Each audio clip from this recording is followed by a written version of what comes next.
ओम नमः भगवते वासुदेवाय। बोल श्री कृष्ण भगवान की जय। आप सभी को हाथ जोड़कर मेरा प्यार भरा नमस्कार। तो चलिए आज शुरू करते हैं श्रीमद् भागवत गीता का 11वां अध्याय, जिसमें अर्जुन को भगवान श्री कृष्ण अपना दिव्य रूप दिखाते हैं। तो चलिए शुरू करते हैं। अर्जुन ने कहा, हे भगवान, मुझ पर कृपा करके अत्यंत गुप्त अध्यात्म विषयक वचन जो आपने कहे, उनसे मेरा मोह जो है दूर हो गया है। हे कमल नेत्र, मैंने जीवों की उत्पत्ति और नाश का कारक और आपका अक्षय महात्म्य अपने मुखारविंद से विस्तार पूर्वक सुना है। हे पुरुषोत्तम, आपने जैसा अपना वर्णन किया वह आपका रूप देखने की मेरी इच्छा है। हे योगेश्वर, हे मधुसूदन, यदि आप मुझे उसको देखने योग्य समझें तो आप अपना वह अव्यय रूप मुझे दिखलाइए। श्री भगवान ने कहा, ये पार्थ, नाना प्रकार के, नाना वर्णों के और नाना आकार के मेरे सत सहस्त्र दिव्य रूपों को देख। हे भरत, तुम वसु, रुद्र, अश्वनी कुमार, मरुदगण और पहले कभी न देखे थे ऐसे आश्चर्य को देखोगे। हे गुणाकेश, चराचर सहित यह जगत देखो तथा और जो कुछ देखना चाहो यहाँ मेरी देह में देख लो, परंतु इन नेत्रों से मुझे नहीं देख सकोगे, इसलिए मैं तुझको दिव्य नेत्र देता हूँ, उनसे मेरा दिव्य रूप देखो। संजय ने धृतराष्ट्र से कहा कि हे राजन, इस प्रकार श्री कृष्णचंद्र जी ने अर्जुन से कहा और उसको दिव्य दृष्टि देकर अपना अलौकिक रूप दिखाया। उस विश्व रूप के अनेक मुख, अनेक नेत्र थे, उनमें अनेक अद्भुत दृश्य थे।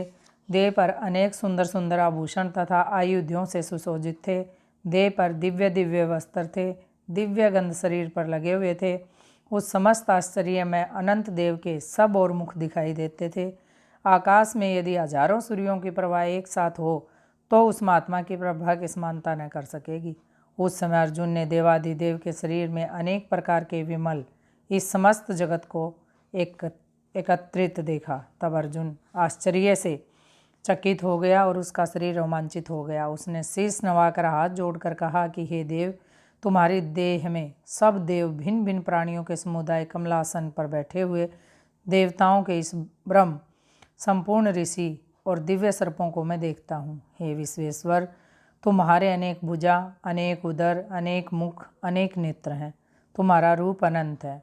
तुम्हारे अंत तथा आदि को कोई नहीं देखता, किंतु समस्त विश्व में तुम्हारा ही रूप देखता हूँ।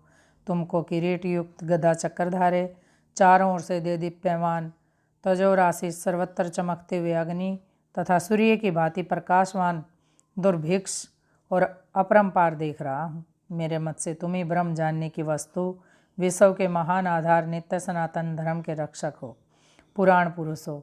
मैं आपको आदि, मध्य और अंत से रहित, अनंत शक्ति, अनंत भुज, सूर्य चंद्र जिसके नेत्र हैं, जिसके ऐसे कांतिमान अग्नि के समान मुख वाला, अपने तेज से संपूर्ण संसार को तपते हुए देख रहा हूँ। हे महात्मन, पृथ्वी और आकाश के मध्य वह अनंत और संपूर्ण दिशाएं आपसे ही व्याप्त हो रही हैं। आपका यह अद्भुत और उग्र रूप देख तीनों लोक व्यथित हो रहे हैं।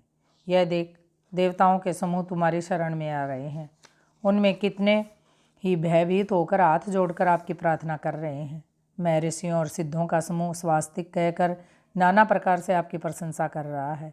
रुद्र, आदित्य, वसु, साध्य, विश्वदेव, अश्वनी, मारुत, पितृ, गंधर्व, यक्ष, असुर, सिद्ध, इनके संग विस्मित होकर यानी कि हैरानी से आपकी ओर टकटकी लगाकर देख रहे हैं। हे महाभाव, अनेक नेत्र, अनेक बाहों, अनेक जंघा, अनेक पेट, कराल दांत युक्त आपका यह विशाल रूप देखकर सब अत्यंत भयभीत हो रहे हैं और मैं भी घबरा रहा हूँ। आकाश तक पहुँचे हुए आपके प्रकाशमान, अनेक वर्षों से फैलाए हुए मुख के जलाने वाले विशाल नेत्र युक्त तुमको देखकर हे विष्णु, मेरा जी घबरा रहा है। मुझसे धैर्य धरा नहीं जाता और चित्त भी स्थिर नहीं होता। हे देवेश, हे जगन्निवास, इन भयंकर दाढ़ों वाले और काल अग्नि के समान आपके मुखों को देखकर मुझे दिशा नहीं सूझती, मैं शांति नहीं पाता।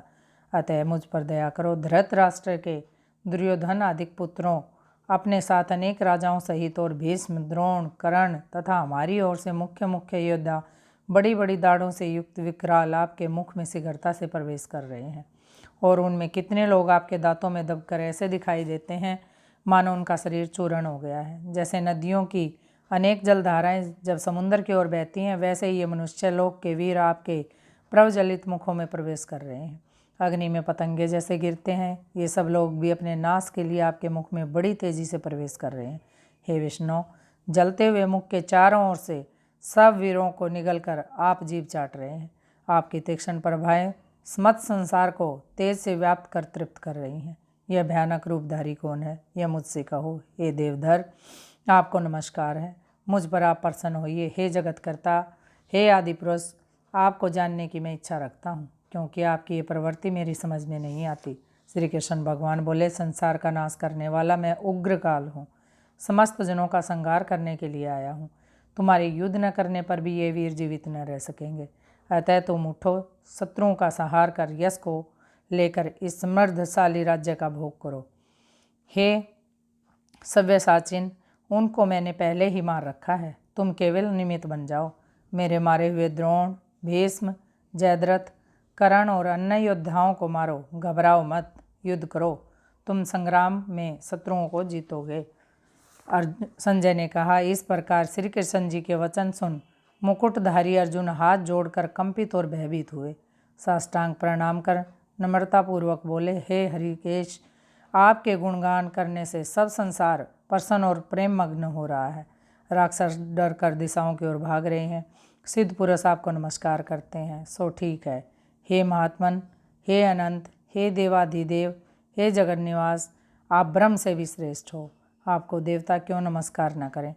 व्यक्त भी आप हो और अव्यक्त भी आप ही हो, तथा इन दोनों से परे अक्षर भी आप ही हो। हे अनंत रूप, आप आदिदेव हो, विश्व के परम आधार हो, ज्ञाता हो और ज्ञेय हो। श्रेष्ठ स्थान आप ही हो, विश्व का विस्तार करने वाले आप हो। आप वायु, यम, अग्नि, वरुण, चंद्र, ब्रह्मा और ब्रह्मा जी के पिता भी आपको नमस्कार है, और फिर भी बार बार आपको ही नमस्कार है। हे सर्वस्वरूप, आप अनंत वीर्यवान तथा अतुल पराक्रमी हो। आप जगत में व्याप्त हो, इसलिए स्वरूप हो। तुम्हारी महिमा को न जानकर मैंने तुमको अपना मित्र मानकर, हे कृष्ण, हे सखा, ऐसा जो तिरस्कार किया है, सो प्रमाद से अथवा स्नेह से विश्वरूप तुमसे इन बोलों से मैं क्षमा मांगता हूँ, जो कि परिहास से विहार, सोने, बैठने और भोजन के समय अकेले तथा मित्रों के मध्य में तुम्हारा अपमान किया है। तुम इस सतावर जंगम रूप लोक के पिता, पूज्य और महान गुरु हो। त्रिलोकी में भी तुम्हारे समान कोई दूसरा नहीं है। तुमसे अधिक अतुल प्रभाव कहाँ से होगा। इसलिए हे ईश, हे भगवान, तुमको सिर झुकाकर प्रणाम करके यही प्रार्थना करता हूँ कि कृपा मुझ पर दया कीजिए। हे देव, जैसे पिता पुत्र के, मित्र मित्र के और प्रिय प्रिया के अपराधों को क्षमा कर देता है, वैसे ही तुम मेरे अपराधों को क्षमा कर दो। हे देव, जो पहले कभी नहीं देखा ऐसा आपका रूप देखकर मैं प्रसन्न हूँ, और भय से मेरा मन व्याकुल है, इसलिए वही पहला वाला रूप मुझे दिखाओ। और हे देवेश, आप प्रसन्न हो जाओ। हे सहस्त्रबाहु, हे दिव्य मूर्ति, मैं फिर आपको वही किरीट, गदा और हाथ में चक्कर धारण किए हुए देखना चाहता हूँ। श्री कृष्ण भगवान ने कहा, हे अर्जुन, मैंने प्रसन्न होकर ये तेजों में अनंत आदि और विश्व रूप अपने योग के प्रभाव से तुमको दिखलाया है, जिसको तुम्हारे अतिरिक्त इससे पहले किसी ने नहीं देखा।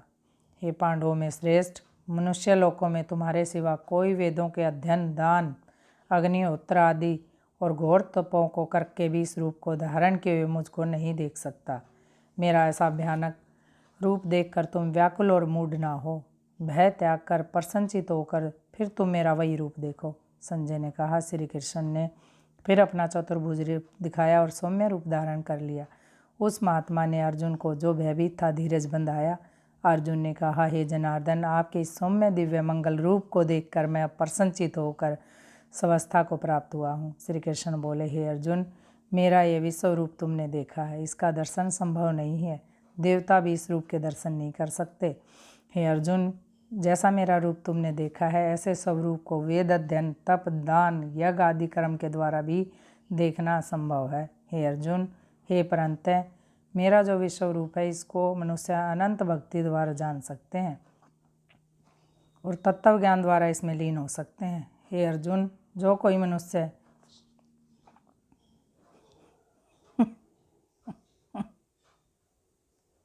कोई मनुष्य मेरी ही भक्ति के लिए कर्म करते हैं, मुझको ही सर्वोत्तम मानते हैं, मुझ में ही भक्ति रखते हैं, सब सांसारिक सुखों से मुख मोड़ चुके हैं, संपूर्ण प्राणी मात्र से वैर त्याग चुके हैं, वो ही मुझको प्राप्त हो सकते हैं। बोल श्री कृष्ण भगवान की जय। अथ श्री 11वां अध्याय समाप्त।